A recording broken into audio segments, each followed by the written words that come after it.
அவர் வந்து ஜகி வாசுதேவ் அப்படிங்கிற பேர் அவருக்கு. ஒரு திண்ணையில் உட்காந்துட்டாரு, நாங்கெல்லாம் கீழே உட்காந்துட்டோம். யோகாவை பற்றி பேசுகிறாரு. பேசிட்டு யாருக்கெல்லாம் ஆர்வம் இருக்குதோ நாளைக்கு வாங்க அப்படின்னு சொல்லி முடிச்சிட்டாரு. முதல் நாள் வகுப்பு அட்டன் பண்ணேன். எனக்குள்ள ஒரு உறுதியான ஒரு எண்ணம் எஸ்டாப்ளிஷ் ஆச்சுனாங்க, இவர் தான் நாம் தேடிட்டு இருந்த ஆள். அவர் பார்க்க எப்படி இருப்பார் அந்த சாமி? அப்போ வந்து பார்த்தீங்கன்னா தாடி வந்து இவ்வளோ பெரிய தாடி இருக்காது, அப்படியே மெல்ல நடந்து வருவார். அவரோட ஆக்டிவிட்டீஸ் வந்து அந்த மாதிரி ஒரு பர்சனை நாம் பார்த்ததே இல்லை. எல்லாமே ஒரு நளினம். வந்து சேரில் உட்கார்றது, அந்த அவரோட வேஷ்டியை அப்படி ஒத்தி வச்சுக்கிறது, நம்மளை பார்க்கறது, இந்த மைக்கில் பேசுறது, அவர் உபயோகப்படுத்துகிற வார்த்தை, வைக்கிற ஸ்டெப்பு, நம்மக்கிட்ட கொடுக்குற ஒரு இன்ஸ்ட்ரக்ஷன், ஒரு கிளாஸ் இல்லை, சும்மா அவரோட பர்சனாலிட்டியை நம்மளை அட்ராக்ட் பண்ணிடுச்சு. கிளாஸு தொடங்குறதுக்கு முன்னால் அந்த ஹாலை வந்து க்ளீன் பண்ணணும். அப்போ என்ன பண்ணுவார், நம்மளை கூப்பிட்டு க்ளீன் பண்ணுன்னு சொல்ல மாட்டார், அவரே அந்த மாப் எடுத்து க்ளீன் பண்ணுவார். இப்போ நாங்கள்லாம் என்ன தெரிஞ்சுப்போம், இந்த கிளாஸ் வந்து க்ளீன் பண்ணணும் அப்படின்னு தெரிஞ்சுட்டு அடுத்த நாள் வர்றப்போ இந்த கிளாஸ் க்ளீன் பண்ணி வச்சுருக்கோம். சரியாக சொல்ல போனோம்னா நான் உபயோகப்படுற வார்த்தை, அவர் மேலே எனக்கு சந்தேகம், தீராத சந்தேகம். இவர் சரியான வழியில் கூட்டிகிட்டு போவார், ஆனாலும் பிரிய முடியாது. அவர் வந்தால் பக்கத்தில் போய் நினைக்க வேண்டியது. ஒரு தடவை திடீர்னு கூப்பிட்டு இது மாதிரி வெள்ளிங்கிரி மலைக்கு பக்கத்தில் ஒரு இடம் இருக்குது அப்படிங்கிற ப்ரைஸ் ஃபிக்ஸ் ஆயிடுச்சு. இப்போ நம்மக்கிட்ட வந்து எந்த பணமும் கிடையாது. இப்போ 2 நாள் கழித்து ஃபோன் பண்ணார், ஒரு சனிக்கிழமை, இது மாதிரி நீ வந்து டிராஃப்ட் எடுத்துகிட்டு வந்துடு அப்படின்னு சொன்னார். நான் வந்து போய் பார்க்குறேன், ஜாயின்ட் சிக்னேச்சர் போடணும். அதுக்கு வந்து ஜகி வாசுதேவ் வரணும். மணி பார்த்தீங்கன்னா 11:15, 12 மணியோட பேங்க் க்ளோஸு. இப்போ நான் ஃபோன் பண்ணி இது மாதிரி சுச்சுவேஷன் சொன்னோன்னே, நீ பேங்க்லேயே நான் வந்துடுறேன்னு சொல்லி கோயம்புத்தூர்லேருந்து ஒரு 40 நிமிஷத்தில் வந்துட்டார் பைக்கில். வந்து கையெழுத்து போட்டு டிராஃப்ட் வாங்கியாச்சு. இந்த மாதிரி இடத்த கண்டா எங்களுக்கு பயமாக இருக்குது, வர்றது போகிறது சௌரியம் இல்லைங்கிறாங்க லேடிஸு, நாம் வேற எங்கேயாவது இடம் வாங்கிக்கலாம் அப்படின்னோடனே ரொம்ப அப்படியே சிரிச்சாரு. அவர் சிரிப்பார் இல்லைங்களா, அந்த தலையை கொண்டு போய் பின்னால் அப்படி சிரிச்சாரு. சிரிச்சுட்டு, இது வந்து நம்ம இடத்துக்காக தேர்ந்தெடுக்கல, நம்மளுக்கு இந்த இடத்துக்கும் முதல்ல ஒரு தொடர்பு உண்டு, அதனால தான் இந்த இடத்த வந்து வாங்க போகிறோம். நாங்கள் வெளியில் வர்றப்போ கேட்டை பிடிச்சிட்டு என்ன சொல்கிறாரு, ஈஷா கூட எப்போவுமே இருக்கணும்னு ஒரு முடிவோடு இருங்க, என்ன நடக்குதுன்னு பாருங்க. என்ற மனசுக்குள்ளே வந்து ஃப்ரெண்டு தான், அப்படி தான் இருக்குது, போயிட்டுருக்குது. கூட இருக்கிறவங்களாம் சத்குருன்னு கூப்பிடுறாங்க. என்னடா இவர் எப்போ சத்குரு ஆனான்னு எனக்குள்ள ஒரு கேள்வி. அப்புறம் என்ன ஆச்சுன்னு கேட்டிங்கன்னா, நான் வந்து எப்போ ஜகி வாசுதேவை சத்குருன்னு புரிஞ்சிட்டனோ அப்போ இருந்து தான் வந்து என்னால் கூட ட்ராவல் பண்ண முடிஞ்சுது. இல்லைன்னா நான் இன்னைக்கு விலகியிருப்பேன் ஈஷாவில். ஜகி வாசுதேவா மட்டுமே பார்த்தவங்க இன்னைக்கு இல்லை, ஈஷாவில் கிடையாது, அவங்களாம் விட்டுட்டு போயிட்டாங்க.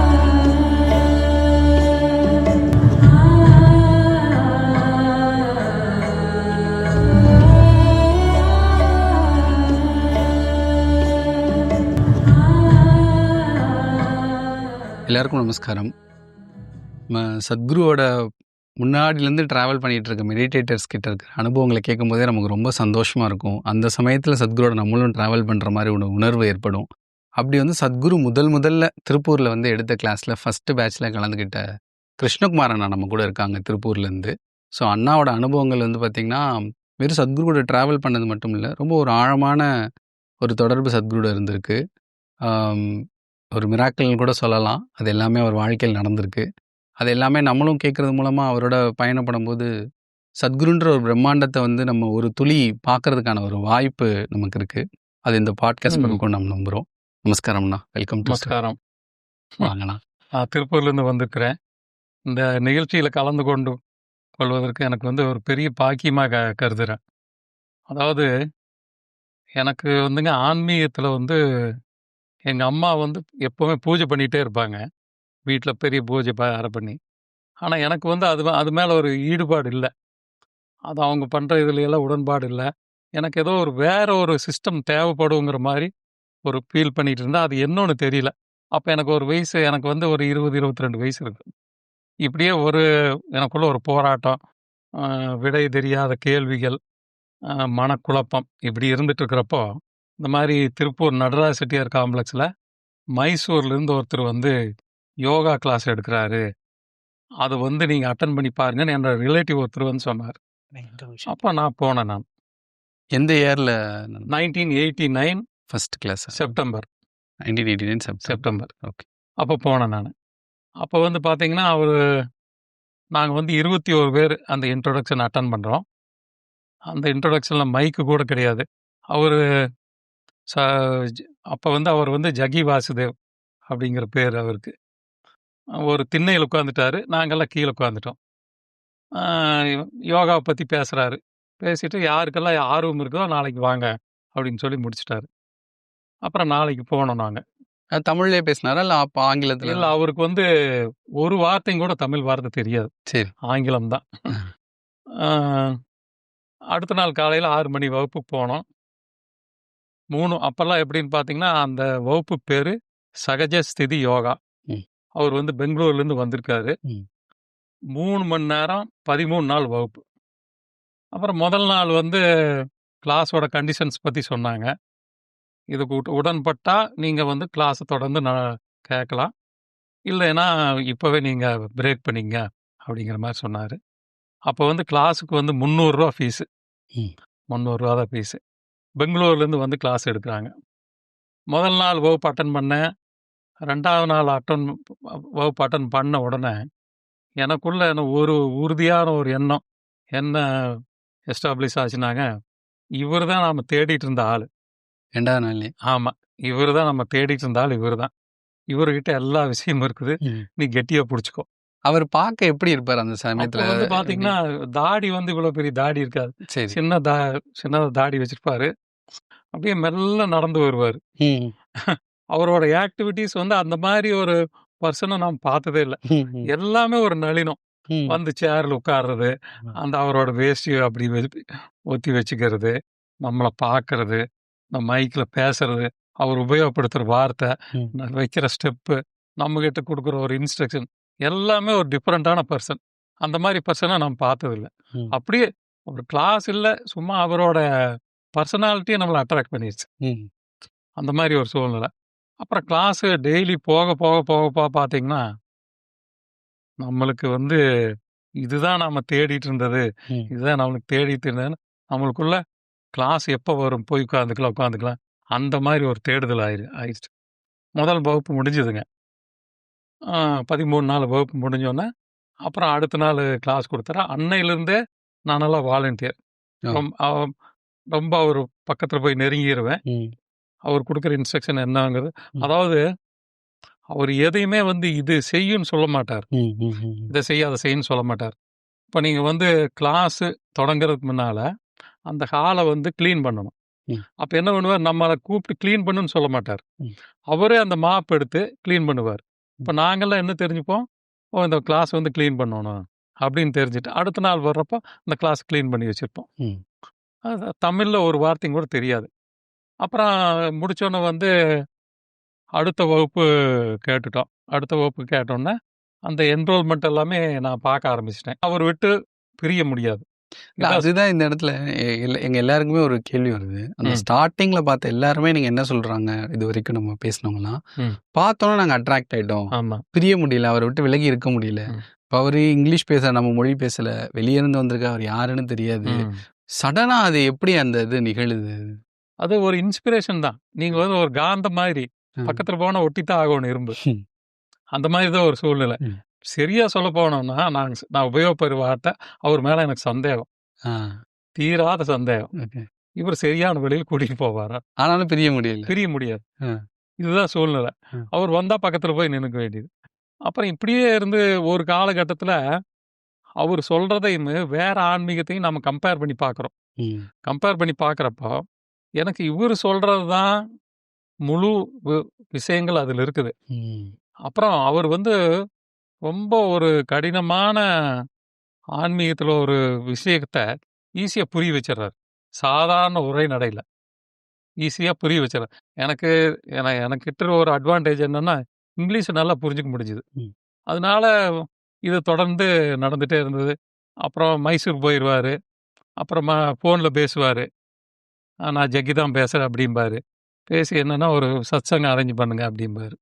அப்புறம் சத்சங்கம் அரேஞ்ச் பண்ணால் எல்லாத்துக்கும் வீட்டிலேருந்து சாப்பாடு கொண்டு போவோம்.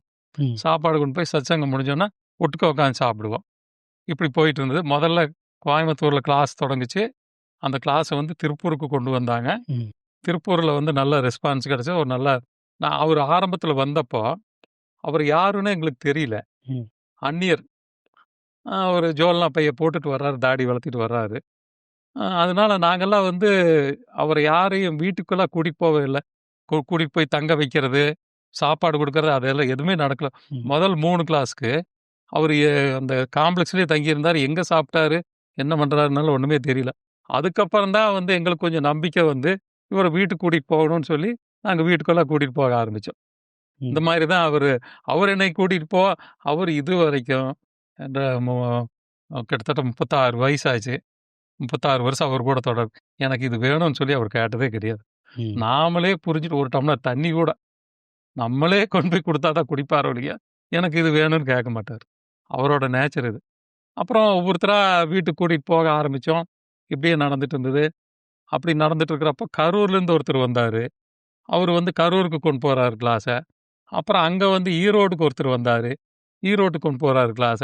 இப்படி வந்து தமிழ்நாட்டு எல்லா சென்டருக்கும் கிளாஸுக்கு வந்து போக ஆரம்பிச்சிருச்சு. திருப்பூர் தான் அப்ப அதனோட வித பிரதர் இது அப்ப வந்து என்ன பண்ணாங்க, அ நம்மளுக்குன்னு ஒரு தனி அசோசியேஷன் வச்சுக்கலான்னு சொல்லி, ஈசா ஃபவுண்டேஷன்னு சொல்லி ம். பேர் வச்சு, அதோட பைலாவெல்லாம் ப்ரிப்பேர் பண்ணி, திருப்பூர்ல தான் ஈசா ஃபவுண்டேஷன் ரெஜிஸ்டர் ஆச்சு. ம். ஈசா ஃபவுண்டேஷன் திருப்பூர்ல தான் ரெஜிஸ்டர் ஆச்சு. ம். அப்புறம் பண்ணிட்டு திருப்பூர் வாலண்டியர்ஸ் ரொம்ப சப்போர்ட். ம். இது தொடர்ந்து போயிட்டு இருந்தது. அப்புறம் ஒரு சமயத்துல வந்து பார்த்தீங்கன்னா, அடுத்தது பிஎஸ்பி அனௌன்ஸ் பண்றாரு. அடுத்தது சம்யமா அனௌன்ஸ் பண்றாரு. இதெல்லாம் நம்ம நடத்துறதற்கு நம்மளுக்கு சரியான இடம் கிடைக்கல. இப்போ உங்களுக்கு தெரியுமே, ஒரு ஈஷா கிளாஸ்னா இந்த மாரி தான் இருக்கணும். அந்த மாரி கண்டிஷன் வந்து உருவாக்குறதுக்கு அவங்க ஒத்துழைப்பு குடுக்க மாட்டேங்கிறாங்க. அந்த சமயத்துல நாம மண்டபக்காரவங்க எல்லாருமே சொல்லுங்க. என்னங்க? மண்டபம் இடம் வச்சிருக்கவங்க மண்டபமெல்லாம் வந்து நம்மளுக்கு தேவையான மாரி இல்ல. இல்ல. ம். சுத்தமா இருக்கிறது, ம். ஒரு வாரமா நம்மளுக்கு வேற குடுக்குறது. எந்த தொந்தரவும் இல்லாம குடுக்கறது அப்படி கிடைக்க மாட்டேங்குது. அந்த அப்ப வந்து பழந்தாய மரம்னு ஒரு பொள்ளாச்சிக்கு பக்கத்துல ஒரு தோப்பு, ம். அப்புறம் அழகுமலை, இந்த மாரி ஒரு சின்ன சின்ன இடங்கள்ல போய் அரேஞ்ச்மெண்ட்ஸ் பண்ணிட்டு இருந்தோம். அது எல்லாமே டெம்பரரியா இருக்குது. நம்மளுக்கு வேணுங்கிற டேட் கிடைக்காது. ம். இங்க டேட் அனௌன்ஸ் பண்ணிருவோம். ம். அங்க இடம் கிடைக்காது. அப்புறம் மாத்த வேண்டியது இருக்கு. இந்த மாரி ஒரு சூழ்நிலையில நம்மளுக்குன்னு ஒரு இடம் பார்த்து வாங்கிக்கலாம் அப்படிங்கிற மாரி அவரு ஜக்கி வாசுதேவ் கிட்ட சஜஷன் குடுத்தோம்.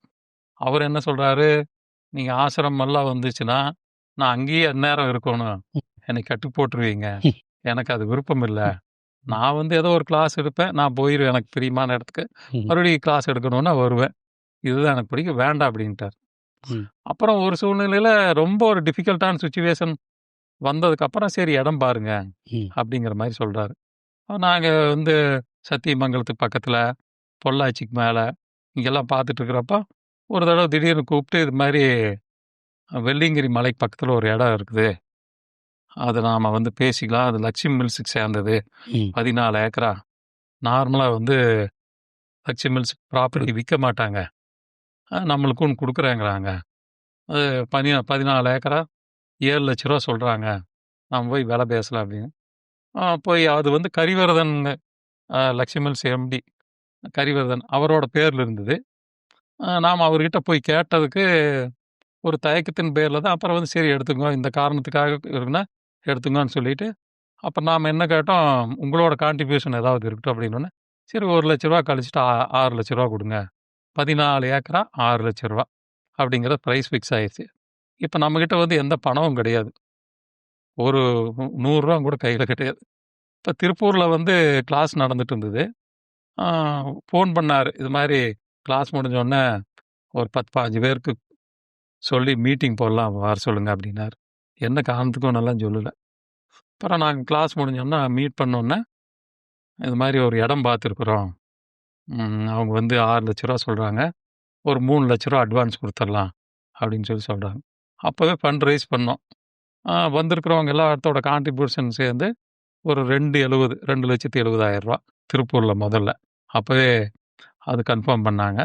அப்புறம் ஒரு ரூ. 30 பத்தலைன்னா, நானும் இன்னொருத்தரும் அவர் என்ன சொன்னாரு, "யாராவது அந்த பணத்த கவர் பண்ணுங்க. அப்புறம் பின்னால எடுத்துக்கலாம்." அப்படின்னோனே, நானும் தங்கமணிங்கிறவரும் ஆளுக்கு ரூ. 5 போட்டு 3 லேக்ஸ் கவர் ஆயிருச்சு. அப்புறம் நான் கோயம்புத்தூர் போயிட்டு, "நான் 2 நாள்ல சொல்றேன். நீங்க வந்து டிராஃப்ட் எடுத்துட்டு வாங்க. கரிவர்தன்ட்ட அட்வான்ஸ் குடுத்துடலாம்." அப்படின்னு சொன்னாரு. அப்புறம் 2 நாள் கழிச்சு ஃபோன் பண்ணாரு. ஒரு சனிக்கிழமை. "இது மாரி நீ வந்து டிராஃப்ட் எடுத்துட்டு வந்துரு" அப்படின்னு சொன்னாரு. அவன் வந்து போய் பார்க்குறேன், ஜாயின்ட் சிக்னேச்சர் போடணும். அதுக்கு வந்து ஜக்கி வாசுதேவ் வரணும். ம். மணி பார்த்தீங்கன்னா 11:15, ம். 12 மணியோட பேங்க் க்ளோஸு. அங்க கரிவர்தன் கூட அப்பாயின்மெண்ட் வாங்கியாச்சு. இப்போ நான் ஃபோன் பண்ணி இது மாதிரி சிச்சுவேஷன் சொன்னோன்னே, "நீ பேங்க்லயே இரு, நான் வந்துடுறேன்னு" சொல்லி கோயம்புத்தூர்லேருந்து ஒரு 40 நிமிஷத்துல வந்துட்டார். திருப்பூருக்கு. பைக்கில். ம். ஆமா. வந்து கையெழுத்து போட்டு டிராஃப்ட் வாங்கியாச்சு. ம். அவர் அப்படியே போயிட்டார். அப்போ நாங்கள் ஒரு 2 காரில் லேடிஸ் எல்லாமே சேர்ந்துட்டு அந்த டிராஃப்ட் எடுத்துகிட்டு போய் லட்சுமி மில்ஸில் கரிவர்தன் கிட்ட அந்த டிராஃப்ட் கொடுத்துட்டு நாங்கள் இடத்த போய் பார்க்குறோம் அப்படின்னு சொல்லி போய் பார்க்குறோம். போய் பார்த்தோம்னா இடம் ரொம்ப அழகாக இருக்குது. போகிற வழியெல்லாம் ரொம்ப நேராவாக இருக்குது. இப்போ மாதிரி அந்த ரோடெல்லாம் கிடையாது. ம். ரொம்ப நேராவாக இருக்குது. அங்கே போனோன்னா நம்மளுக்குன்னு ஒரு இடம் கிடச்சிருச்சுன்னு சொல்லி எல்லாம் ஒரு 10, 15 பேர் ஒரே ஆட்டம். ம். ஓடி ஓடி விளையாண்டோம். ம். ஓடி விளையாடிட்டு அந்த பறன் மேலே ஒரு மரத்து மேலே ஒரு பறன் இருந்தது. ம். அங்கே போய் கொண்டு வந்ததெல்லாம் சாப்பிட்டு போட்டு ம். அப்புறம் காரில் ஏறினோன்னே திருப்பூர் வர்றப்ப லேடிஸ் எல்லாம், "ஏனுங்க இந்த இடத்துக்கு எப்படி வர்றது நாம?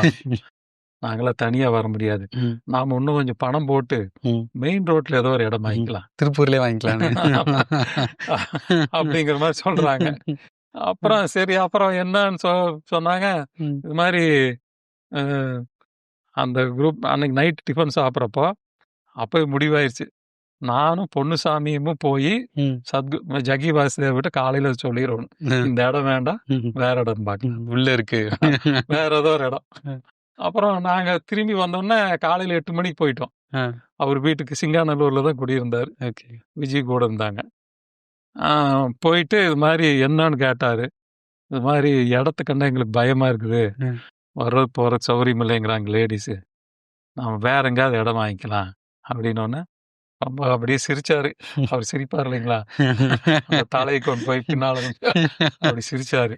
சிரிச்சிட்டு, இது வந்து நம்ம இடத்துக்காக தேர்ந்தெடுக்கல, நம்மளுக்கு இந்த இடத்துக்கும் முதல்ல ஒரு தொடர்பு உண்டு, ம். அதனால தான் இந்த இடத்த வந்து நம்ம வாங்க போகிறோம். நீங்கள் சும்மா தேவையில்லாத கேள்விகளை மனசுக்குள்ளே வச்சுக்க வேண்டாம் அப்படின்னு சொல்லிட்டு சாப்பிட சொன்னார். அது விஜய்க்கு உப்புமா பண்ணி கொடுத்தாங்க. சாப்பிட்டு போட்டு நாங்கள் வெளியில் வர்றப்போ கேட்டை பிடிச்சிட்டு என்ன சொல்கிறாரு, ஈஷா கூட எப்போவுமே இருக்கணும்னு ஒரு முடிவோடு இருங்க, என்ன நடக்குதுன்னு பாருங்க அப்படின்னு சொல்கிறார். எங்களுக்கு அந்த வார்த்தை அப்போ அதோட இம்பேக்ட் என்னன்னு தெரியல. சரின்னு சொல்லிட்டு வந்தோம். அப்புறம் இங்கே வந்து அதெல்லாம் மாற்ற முடியாதாம்மா, அந்த இடம் தான் வாங்கி ஆகணும்னு. அப்புறம் ஒரு 1.5 மாதத்தில் மற்ற சென்டர் இருந்தெல்லாம் கரூர், ஈரோடு, கோயம்புத்தூர் எல்லாம் சேர்ந்து 3 லட்ச ரூபா போட்டு நானும் பொன்னுசாமி தான் போய் அந்த கரிவர்தன் மிஸ்ஸஸ் சாமி குருபிக்ஸா போய் அது பூராத்தையும் டாக்குமெண்ட் பண்ணிட்டோம். டாக்குமெண்ட் பண்ணோன்னா நம்மளுக்கு ஒன்று ஒரு இடம் ஆயிடுச்சு. அங்கே வந்து எந்த கட்டடம் கிடையாதுங்க. சும்மா அந்த பாட்டி வந்து அந்த ஜென்ரேட்டர் செட்டுக்கிட்ட இருப்பாங்க. சாப்பாடெல்லாம் ஒன்றும் கிடைக்காது. அதாவது சாப்பாடு மோர் சாப்பிட்டு போட்டு மரத்துக்கடியில் படுத்துப்போம். இப்படி தான் இருந்தேன். அடுத்தது வந்து ஏதோ ஒரு கட்டடம் கட்டி ஆகணும். அவன் வந்து ட்ரையாங்கிள் பிளாக் கட்டலான்னு பிளான் பண்ணும். அதுக்கு பணம் இல்லை. அப்போ என்ன பண்ணோம், இருக்கிறதெல்லாம் கொஞ்சம் கொஞ்சம் பணமெல்லாம் போட்டு சிமெண்ட்டு, மணல், ஜல்லி எல்லாம் வாங்கிட்டு லேபர் வேலை செஞ்சால் லேபருக்கு பணம் கொடுக்குறதுக்கு பணம் இல்லை. இப்போ வாலண்டியர்ஸை வர சொல்லி செவரு கட்டியாச்சு காங்கிரீட் போடுறதுக்கு. அப்புறம் நான் காங்கிரீட் போட்ட நான் வாலண்டியர்ஸை வந்தாச்சு. 1 லிட்டர் தேங்காய் எண்ணெய் வாங்கிட்டு வந்து எல்லாம் கையில் பூசிட்டு நாங்களே சட்டியில் கலக்கி காங்கிரீட் போட்டோம். காங்கிரீட் போட்டு நம்மளுக்கு ட்ரையாங்கிள் பிளாக்கில் ஒரு இடமாச்சு. இதுதான் முதல் கட்டடம். அப்புறம் இது இப்படியே போயிட்டு இருக்கிறப்ப அதான் அந்த இடம் வந்து ஒரு பெரிய ஆனந்தம். அங்கே போனாலே இன்ஸ்ட்ரக்ஷன் சொன்னார், அதை நாங்கள் we will make it happen. எப்போவுமே செய்யறதுக்கு தயாராக இருக்கிறோம். என்ன சொன்னாலும் தயார், மறுபேச்சே கிடையாது.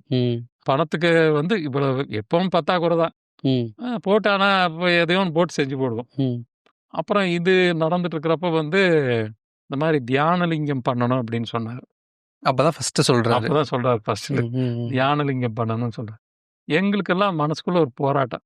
என்னடா இப்போ நாமெல்லாம் வந்து உருவ வழிபாடு வேண்டான்னு தான் இவர் கூட வந்து சேர்றோம். இவர் வந்து மறுபடியும் ஏதோ தியானலிங்கம். அது வரைக்கும் நீங்க அவர் ஒரு யோகா ஆசிரியரா தான் பாக்குறீங்க. அப்படிதான் ஒரு யோகா டீச்சர் ஜக்கின்னு தான் கூப்பிடுவோம். ஜக்கின்னு கூப்பிடுவோம். நானும் அவரும் என்னோட கார்ல போவோம். ஆ. ஒரு டீ கடையில நிறுத்தினா ஆளுக்கு ஒரு டீ வாங்கி குடுப்போம். ஒரு பிஸ்கட் எடுப்பார். நான் பாதி உடைச்சுப்பேன். அவர் பாதி உடைப்பாரு. சாப்பிட்டுட்டு போயிட்டு அவர் என்ன சொல்லுவாரு, "உனக்கு காரே ஓட்ட தெரியல. நான் ஓட்டுறேன் பாருன்னு" சொல்லி அந்த சின்ன வண்டியிலே 100 கிலோமீட்டர் ஓட்டுவாரு. அப்படிலாம் போயிட்டு வந்துட்டு இருந்தது. ம். அப்புறம் தியானம் பண்ணி ஆகணும். இல்ல ஒரு பக்கம் பார்த்தீங்கன்னா, ஒரு ஃப்ரெண்டு. ஆமா. ஒரு பக்கம் வந்து யோகா டீச்சரு. ஆமா. இன்னொரு அவரு பக்கம் வேற. நீங்க வந்து 2ன்னு இருந்துன்னா ரொம்ப கம்ஃபர்டபுளா இருக்கும். ஆனா ம். யோகா டீச்சர்னா அவரோட சகிச்சுக்க முடியாது. ஆ. அந்த மாரி ஒரு பர்சன் தான். ம். எப்பவுமே ஒரு மலைய புரட்டி போடுற மாரி தான் ஒரு ஐடியா குடுப்பாரு. ம். நாம அது மாரி திங்க் பண்ணவே முடியாது. ம். நீங்க போய் பில்லிங்கிற மலை போய் புரட்டி போடலாம்பாரு. அந்த மாரி தான் ஒரு ஆனா இப்போ அவர் வந்து ஒரு ஃப்ரெண்டாவும் இருக்காரு. ம். இல்ல ஒரு யோகா டீச்சராவும் இருக்காரு ம். உங்க கூட. அவர நீங்க எப்போ குருவா பார்க்க ஆரம்பிச்சீங்க? அந்த ஒரு பரிமாணம் உங்களுக்குள்ள திறந்ததா? அதாவது என்ற மனசுக்குள்ள ஃப்ரெண்டு தான். ஆ. அப்படிதான் இருக்குது, போயிட்டு இருக்குது. கூட இருக்கிறவங்கலாம் சத்குரு, சத்குருன்னு கூப்பிடுறாங்க. இது என்னடா இவரு எப்ப சத்குரு ஆனாருன்னு எனக்குள்ள ஒரு கேள்வி. அப்புறம் என்ன ஆச்சுன்னு கேட்டீங்கன்னா, நான் எப்ப ஜக்கி வாசுதேவ சத்குருன்னு புரிஞ்சுட்டனோ, அப்ப இருந்து தான் என்னால கூட டிராவல் பண்ண முடிஞ்சது. இல்லைன்னா நான் இன்னைக்கு விலகியிருப்பேன். நீங்க பாருங்க, இது ஒரு முக்கியமான பாயிண்ட் ஈஷால. ஜக்கி வாசுதேவா மட்டுமே பார்த்தவங்க இன்னைக்கு இல்ல. ஈஷால கிடையாது. அவங்கெல்லாம் விட்டுட்டு போயிட்டாங்க. ஜக்கி வாசுதேவ எப்ப சத்குருவா புரிஞ்சுக்க முடிஞ்சதோ, அப்பத்தான் அவங்க தான் இன்னைக்கு கூட இருக்கிறாங்க. அது பார்த்தீங்கன்னா, எங்களுக்கு அதோட இம்பார்ட்டன்ஸ் அதிகமா தெரியல. பின்னால வந்தவங்கலாம் தெரிஞ்சுட்டு, ஓ! நானும் என்னை மாத்திக்கோணும், நான் சத்குருன்னு அவர் புரிஞ்சுக்கோணும்னு எனக்குள்ள ஒரு உணர்வு தோணுனங்காட்டி தான், நான் இன்னைக்கு ஈசாக்குள்ள இருக்கிறேன். இல்லன்னா நான் இன்னைக்கு ஈசாக்குள்ள இல்ல. இதுதான் ஃபேக்ட்.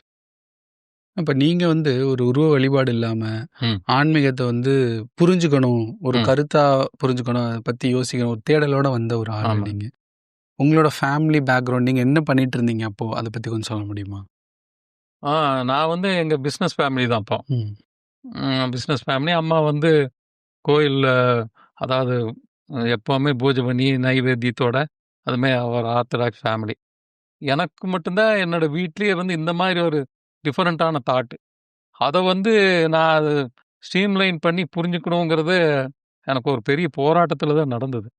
அப்புறம் அவரு தியானலிங்கத்த பத்தி சொன்னோன்னே, அவரு என்ன சொல்றாரு, ஆ பெரும்பான்மையான மக்களுக்கு ஒரு உருவ வழிபாட்ட வச்சு தான் நம்ம ஆன்மீகத்த கொண்டு போக முடியும். 1. இது என்னுடைய குருவோட விருப்பம். இது ஸ் பல பல பிறவிகளா செய்ய முடியாதத இந்த பிறவியில செய்யறதுக்கு தான் சூழ்நிலை. ஆமா, பல பிறவிகள்ல இத நான் முயற்சி பண்ற ஃபெயிலியர் ஆயிருச்சு. இப்ப நீங்க யாரெல்லாம் எங்கூட இருக்கிறீங்களோ, அவங்களே இருந்தாங்க. ஆனா, அந்த சமுதாயத்தோட சூழ்நிலை நம்மளுக்கு ஒத்துழைக்காதனால, இது ஃபெயிலியர் ஆயிருச்சு. இந்த தடவ கட்டாயம் நான் தியானலிங்கம் பண்ணியே ஆகணும் அப்படிங்கிற மாரி சொல்லிட்டாரு. சரி, அப்புறம் அதோட சைஸ் சொல்றாரு. ஆ லிங்கம் இவ்வளோ டென்சிட்டியில இந்த மாரி கல்லு வாங்கணும். அப்புறம் ஆவுடையார் இந்த மாரி டென்சிட்டியில இந்த மாரி கல்லு வாங்கணும். இந்த மாரி எல்லாம் சொல்லிட்டாரு. அப்புறம் மேல அந்த டோம் கட்டுறது அ செ இரும்பெல்லாம் இருக்கக்கூடாது. செங்கல்ல தான் கட்டணும். அப்புறம் இதுக்கெல்லாம் பணமே கிடையாது. எங்க நாம அப்புறம் எல்லாம் போய் வசூல் பண்ண ஆரம்பிச்சோம்னா, நாங்க போய் கொஞ்சம் கொஞ்சமா வசூல் பண்ணி பண்ணி கொண்டு குடுப்போம்.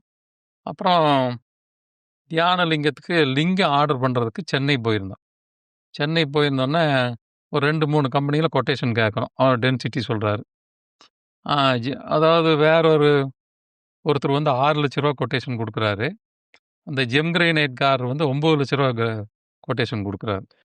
அப்புறம் இங்க சத்குரு கிட்ட உன்னி சத்குரு தான். உன்னி ஜக்கி வாசுதேவ் கிடையாது.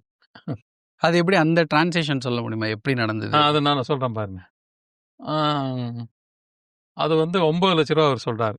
நாங்க சத்குரு கிட்ட நாம என்ன சூஸ் பண்ணுவோங்க, ஒரு கொட்டேஷன் வாங்க வந்தோம்னா, லோயஸ்ட் கொட்டேஷன் தான் அப்ரூவ் பண்ணுவோம். அவர் 2 இதையும் பார்த்துட்டு, நீங்க ஜெம் கிரைனைட் போய் ரூ. 9,00,000 கிரானைட் ஆர்டர் பண்ணுங்கன்னு சொல்றாரு. ரூ. 3,00,000 வித்தியாசம். அன்னைக்கு ரூ. 3,00,000 வித்தியாசங்கிறது நம்மளுக்கு பெரிய தொகை. என்னடா இப்படி சொல்றாரு அப்படின்னு சொல்றாரு. இல்ல, அவர்கிட்ட தான் பெர்ஃபெக்ஷன் இருக்கும். நீங்க விலையெல்லாம் ஒண்ணும் கிடையாது. அவர் கேட்குற விலை கொடுங்க, நெகோஷியேட் பண்ண வேண்டாம் அப்படிங்கிற மாதிரி அவர்கிட்ட சொல்லிட்டாங்க. இப்போ கிரானைட் ஆர்டர் கொடுத்தாச்சு. கீழே வந்து ஆவுடையார். அவர் அவர் சொல்கிற சைஸு நான் வந்து இந்த வேலாயுதம்பாளையம் ஏரியாவில் குவாரியில் போய் கேட்குறோம். இது மாதிரி ஆவுடையாருக்கு கல் வேணும்னு அவங்க என்ன சொல்கிறாங்க, நீங்கள் ஒரு 30 அடி ஆழத்தில் தான் இந்த கல்லெல்லாம் கிடைக்கும். நீங்கள் சொல்கிற சைஸ் வந்து நம்ம கிரானைட் வெட்டுறது கிடையாது. நாங்கள் வந்து அதை விட சின்ன சைஸ் தான் கட் பண்ணுறோம். அப்படி வெட்டினாலும் அதை வந்து லிஃப்ட் பண்ண முடியாது, மேலே கொண்டு வர முடியாது. அதனால இது சாத்தியம் இல்லைன்னு சொல்லிட்டாங்க. அப்புறம் இவர்கிட்ட வந்து சொன்னால் நீங்கள் எப்படியோ போய் பண்ணுங்கங்கிறார். எப்படியோலாம் சொல்ல, நீங்கள் போய் கேளு, அவன் அதை பண்ணி கொடுப்பான், போய் கேளுங்கிறார். இவர்கிட்ட வந்து ஒன்றும் பேசவே முடியாது.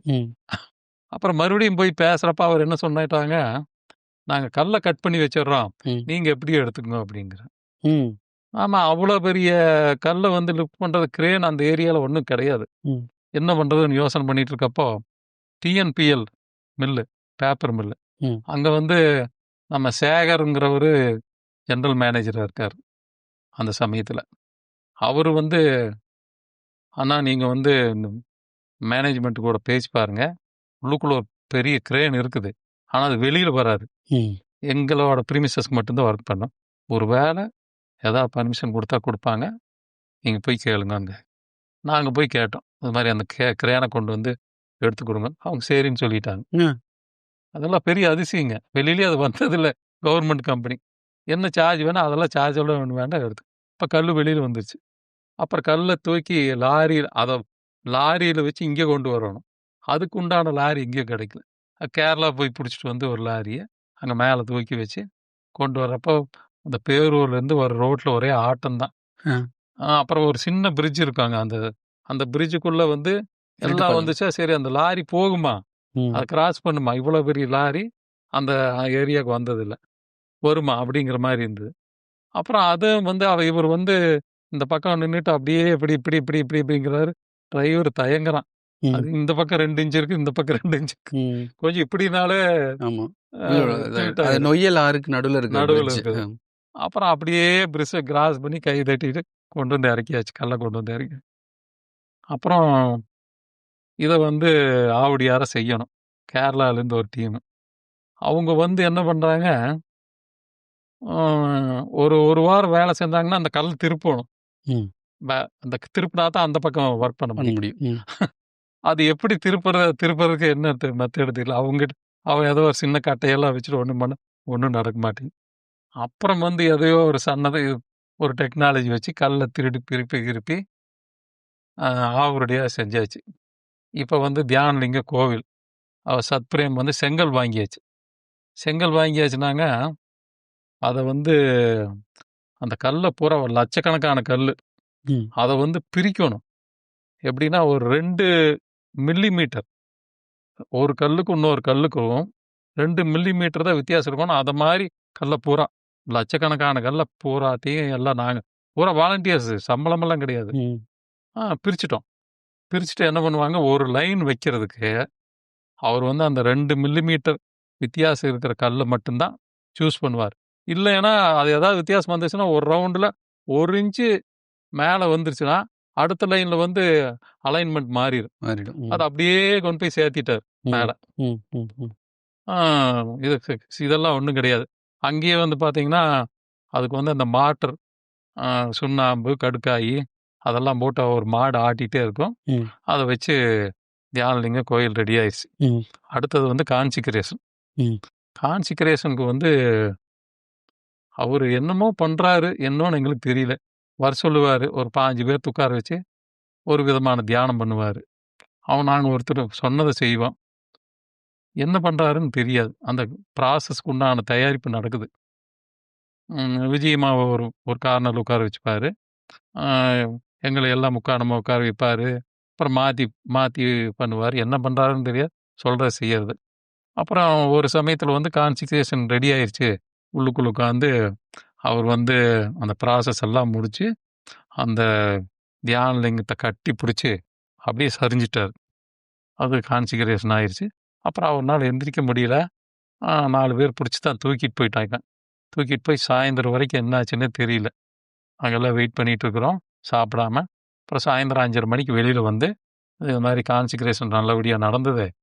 இது வந்து லைஃபையவே சேலஞ்ச் பண்ண மாதிரி தான்.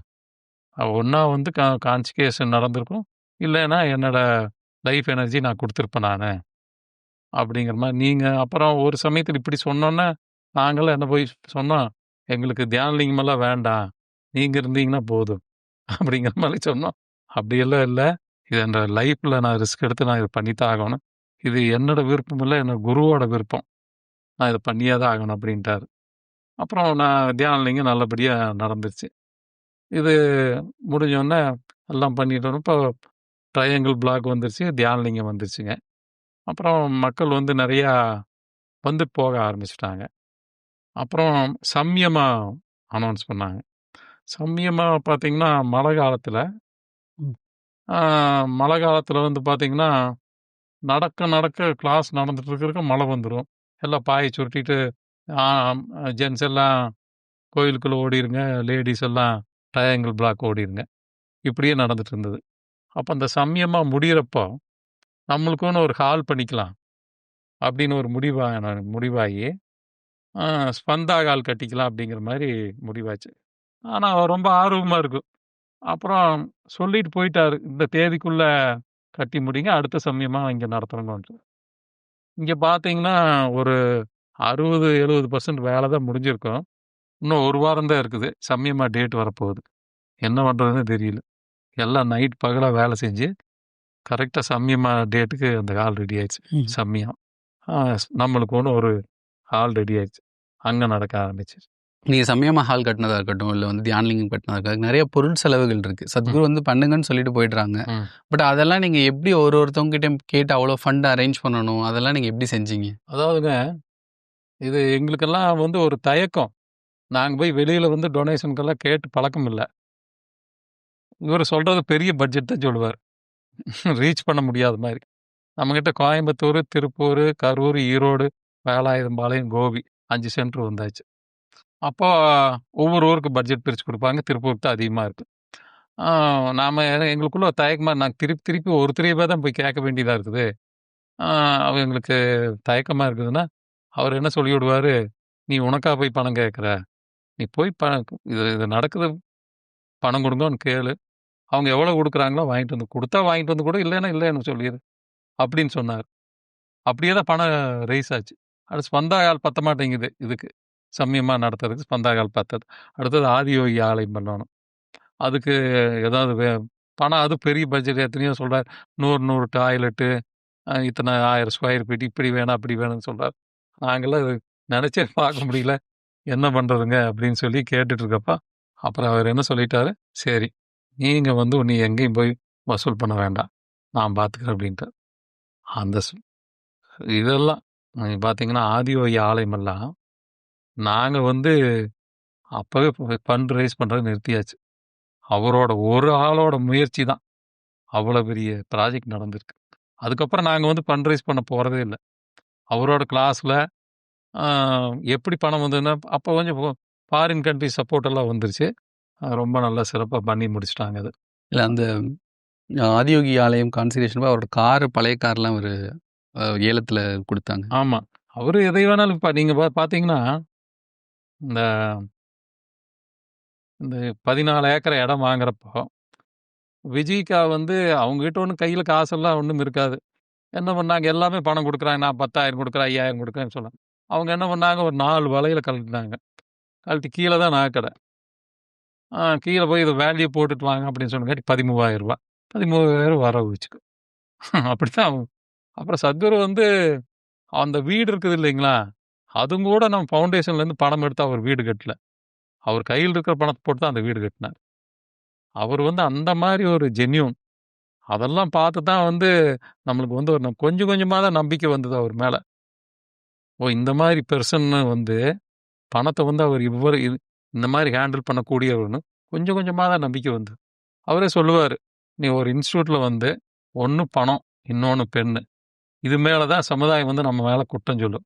அந்த 2 விஷயத்தில் நாம் ரொம்ப கவனமாக இருக்கணும். இன்னைக்கு வரைக்கும் வந்து ஈஷா அதை கடைபிடிச்சிட்டு இருக்கிறதுனால எத்தனை எதிர்ப்பு வந்தாலும் நம்ம தாங்க முடியறதுக்கு காரணம் வந்து பார்த்திங்கன்னா அந்த பணத்தையுமே அந்த பெண்ணு விஷயத்தையுமே ஈசால ஒரு பெண்ணை மதிக்கிற மாதிரி வேற எங்கேயுமே மதிப்பு கொடுக்க மாட்டாங்க.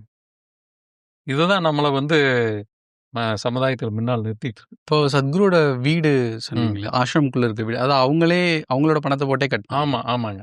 இங்க அவர் வந்து மைசூர்ல வந்து ஒரு சின்ன லேண்ட் வச்சிருந்தாரு. ஆமா. ஒரு 10 ஏக்கரா இவ்வளோ ஆமா. வச்சிருந்தாங்க. சின்ன லேண்ட் வச்சிருந்தார். அதை வித்துட்டு இங்க வந்து அவர் ஒரு ஒரு கட்டடம் ஆயிட்டு இருந்தது. இது என்னங்கன்னு கேட்டதுக்கு, எனக்கு வீடு கட்டிக்கிறேன்.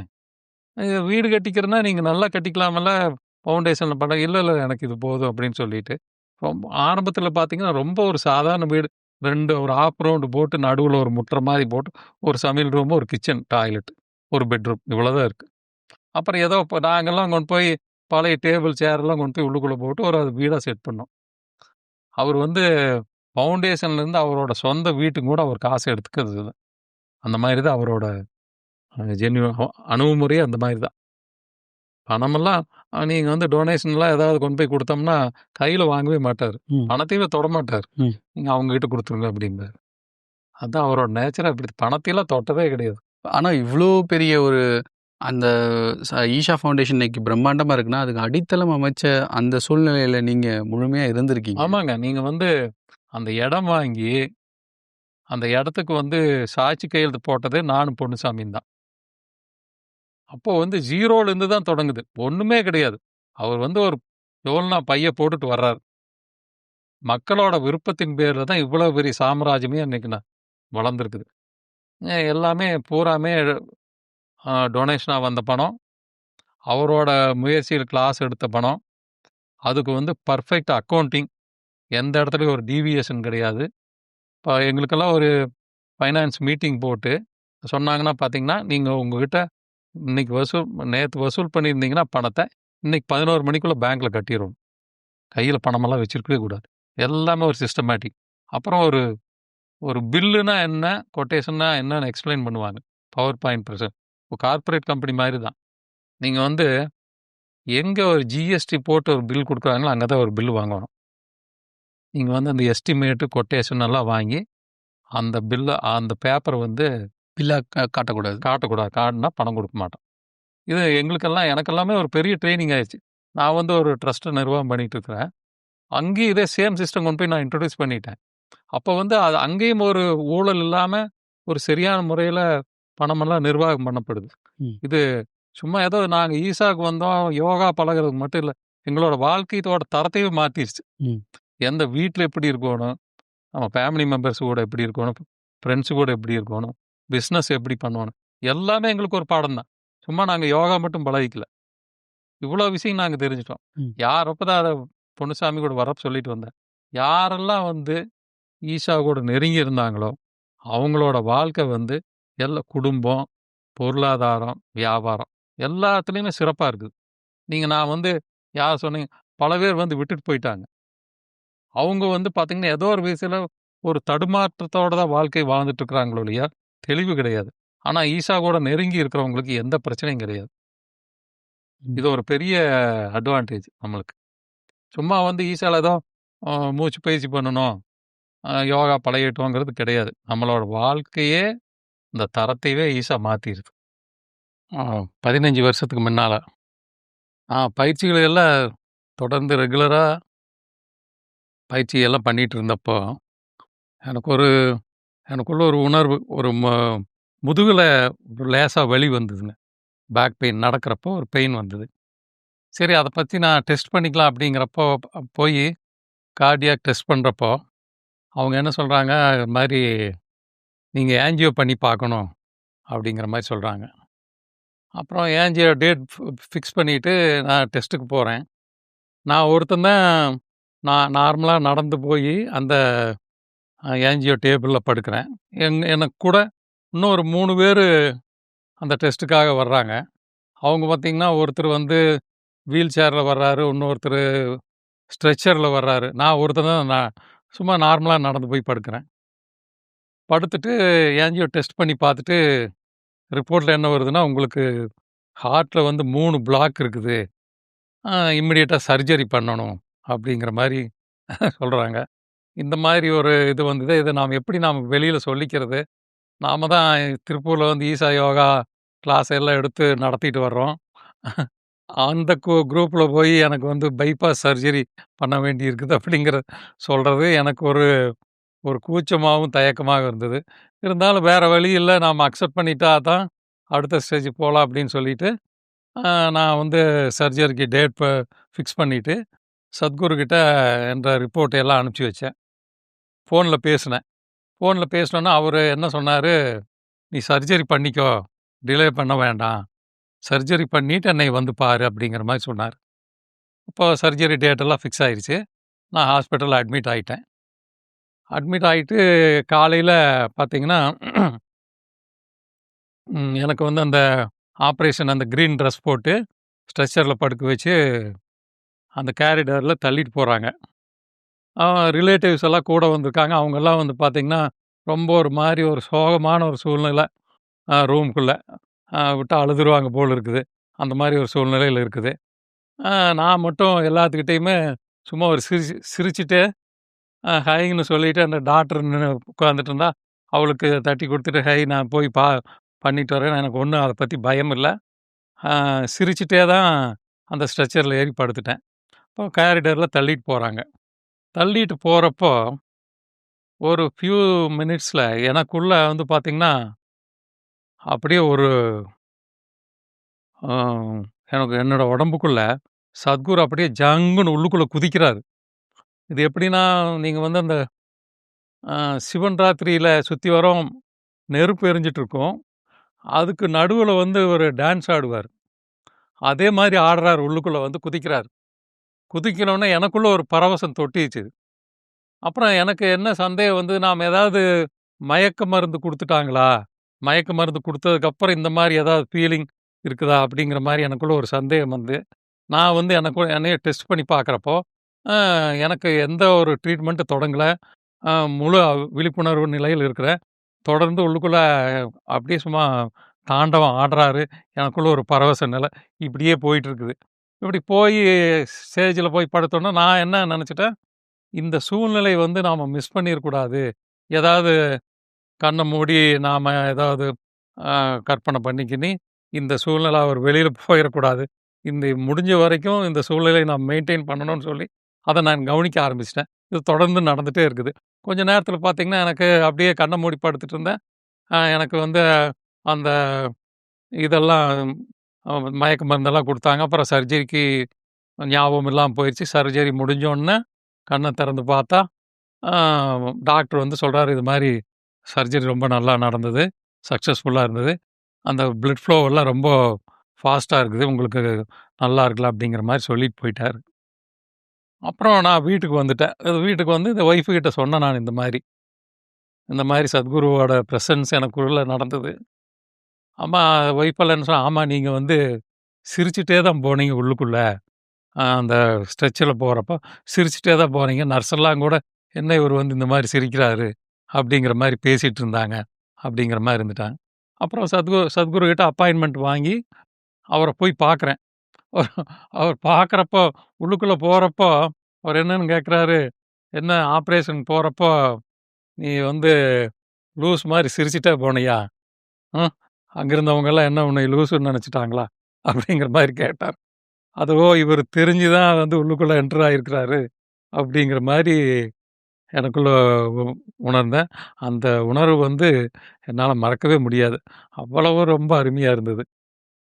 அப்புறம் பார்த்தீங்கன்னா, அது அது அந்த பிரசன்ஸ் ஏதாவது நான் எனக்கு மறுபடியும் வேணுங்கிற மாரி நான் முயற்சி நடந்தா, இன்னைக்கு வரைக்கும் அது மாரியெல்லாம் அதெல்லாம் நடக்கவே நடக்காது. அது ஒரு அப்படி ஒரு விழிப்புணர்வுக்குள்ள அந்த மாரி ஒரு நிகழ்ச்சி நடந்தது. எனக்கு ஒரு பெரிய ச ச சர்ஜரிங்கிறது ரொம்ப சாதாரணமா, சும்மா ஏதோ ஒரு சின்ன சர்ஜரி மாரி கடந்து போயிருச்சு. இன்னைக்கு வந்து ரொம்ப ஆரோக்கியமா இருக்கேன் நானு. அது சத்குருவோட கிரேஸ்னால தான் நடந்ததுன்னு சொல்லலாம்.